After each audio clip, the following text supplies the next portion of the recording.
Hello everyone. ये जो series मैंने चलाई है जिसमें हम रैपिड रिवीजन कर रहे हैं फार्माकोलॉजी का, एनेस्थीसिया का, मेडिसिन का, तो आज का हमारा एनेस्थीसिया का टॉपिक है मसल रिलैक्सेंट्स। मैं आपको कॉन्सेप्ट नहीं समझाऊंगा कि क्यों हो रहा है, क्या रीज़न है किसका, क्योंकि 7 मिनट में आपको रिवाइज करना है, आपको रैपिड रिवीजन करना है। ये उनके लिए बेस्ट रहेगा जिन्होंने कुछ नहीं पढ़ा, तो वो ये 7 मिनट का वीडियो देखने के बाद उन्हें आइडिया लग जाएगा कि कैसे क्वेश्चंस आते हैं, क्या इंपॉर्टेंट है याद करने का, और वो उसके बाद अपने जो भी कोचिंग में पढ़ रहे हैं या फिर कोई वीडियो लेक्चर सुन रहे हैं उसको सुन सकते हैं।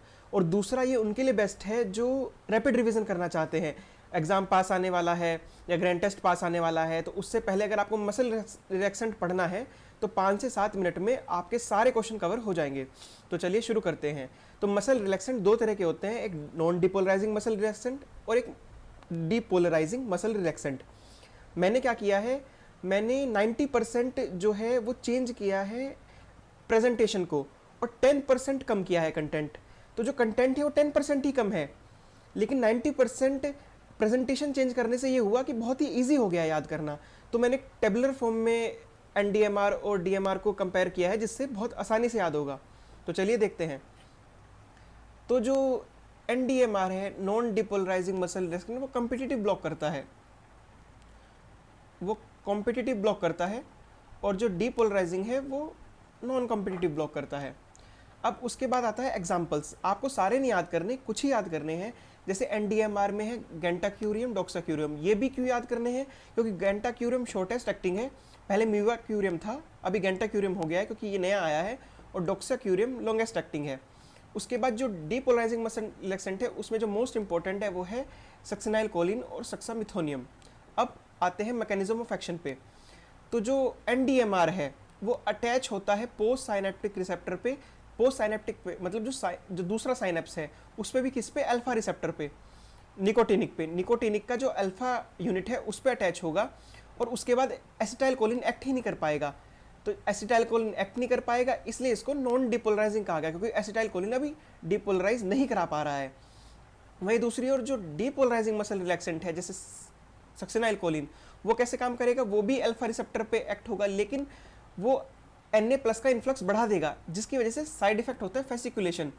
और एनेस्थीसिया से आउट होने के बाद, क्योंकि मसल में फेसिकुलेशन हुआ जब तक ये एक्ट कर रहा था, तो पोस्ट मैल्जिया होता है कि जब पेशेंट एनेस्थीसिया से बाहर आ जाता है तो उसके मसल में पेन होता है। क्यों? क्योंकि यहाँ पे फेसिकुलेशन हुआ। फेसिकुलेशन क्यों हुआ? क्योंकि सोडियम लगातार बाहर आया, सोडियम लगातार अंदर गया, सोडियम का इन्फ्लक्स हुआ। तो टाइम गेटेड जो सोडियम चैनल है वो क्लोज हो जाते हैं, और उसके बाद ये एक्ट करता है कि मसल रिलैक्स हो जाती है। अब दूसरा क्वेश्चन ये बनता है कि रिवर्स किसको किया जा सकता है और कैसे किया जा सकता है। तो नॉन डिपोलराइजिंग जो मसल रिलैक्सेंट है उनको रिवर्स किया जा सकता है नियोस्टिग्मिन की मदद से, और सुगामेडेक्स की हेल्प से आप रोक्यूरोनम को कर सकते हैं। अब दूसरा फिर क्वेश्चन बनता है फेडिंग ऑफ ट्रेन ऑफ 4 किस में मिलता है, वो भी एनडीएमआर में मिलता है।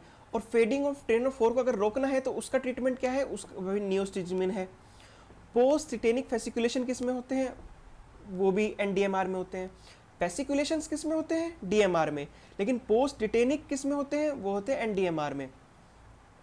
और अगर डीएमआर को आप हाई डोज पे देंगे तो वो भी एनडीएमआर के जैसे एक्ट करेगा। यहाँ पे ये समझाया गया है कि फेज 2 ब्लॉक, डुअल ब्लॉक, जब आप हाई डोज पे डीएमआर को देंगे, सक्सिनाइलकोलिन को देंगे, तो एनडीएमआर के जैसे एक्ट करेगा।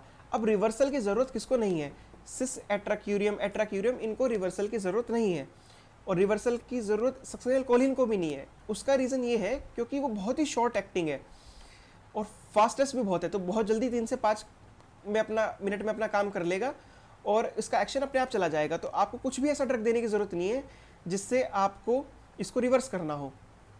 अब ये तो ऑल ओवर व्यू था एनडीएमआर और डीएमआर का। अब इसमें कुछ वन लाइनर्स हैं या फिर कुछ मिसलेनियस टाइप के क्वेश्चन समझ लिए, लेकिन इंपॉर्टेंट है। जैसे जब आपने कोई भी मसल रिलैक्सेंट दिया, अब आप कैसे चेक करेंगे कि असर हो रहा है कि नहीं, तो आप ये देखेंगे कि टॉसिस हुआ है कि नहीं। तो क्योंकि फर्स्ट मसल जो ये दिखाती है कि मसल रिलैक्सेंट काम कर रहे हैं वो है आपका आईलिड, तो टॉसिस होता है, डिप्लोपिया होता है। लास्ट क्या है, लास्ट पैरालाइसिस कौन होगा, जेनिहोइड, मैसेटर, अपर एयरवे, डायफ्राम। अब डायफ्राम ही पैरालाइज हो गया तो इंसान ही मर जाएगा। फिर आता है सक्सिनाइलकोलिन, ये मोस्ट इंपॉर्टेंट ड्रग है, इसमें फास्टेस्ट है, शॉर्टेस्ट है, और ड्रग ऑफ चॉइस है किसका, इंट्यूबेशन इन डिफिकल्ट एयरवे। अगर डिफ़िकल्ट एरिया जैसे ओबेज पेशेंट है या फिर किसी का माउथ में चोट लगा है, मुंह में चोट लगा है, तो उन सब के लिए ड्रग ऑफ चॉइस क्योंकि बहुत कम टाइम के लिए एक्ट करता है और बहुत जल्दी एक्ट करता है। और रैपिड सीक्वेंस इंट्यूबेशन, इसमें भी ये ड्रग ऑफ चॉइस है। ये मेटाबोलाइज किससे होता है? सूडोकोलिनेस्ट्रेज से। सूडोकोलिनेस्ट्रेज से मेटाबोलाइज होता है और उसका दूसरा नाम भी है प्लाज्मा कोलिनेस्ट्रे ब्यूटोकोलिनेस्ट्रेज।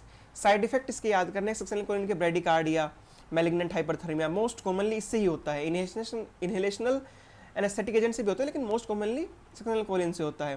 पोस्ट ऑपरेटिव माइल्जिया जो आपके डीएमआर कराते हैं, उसका आरएक्स ये है कि आप प्री क्यूराइज बाई रोक्यूरन, पहले आप रोक्यूरनम दे दीजिए, उसके बाद फिर से आप डिपोलाइजिंग मसल रिलेक्शन दे सकते हैं। आईसीपी को बढ़ाता है, पोटेशियम को बढ़ाता है।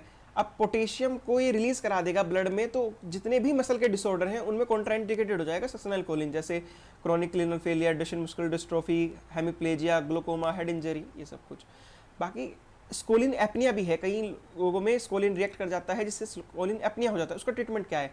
उसका है IPP, intermittent positive pressure ventilation और फ्रेश फ्रोजन प्लाज्मा, क्योंकि फ्रेश फ्रोजन प्लाज्मा में आपका होगा सूडोकोलिन एस्ट्रेज और वो सक्सेनिलकोलिन को मेटाबोलाइज करा के बॉडी से बाहर निकाल देगा।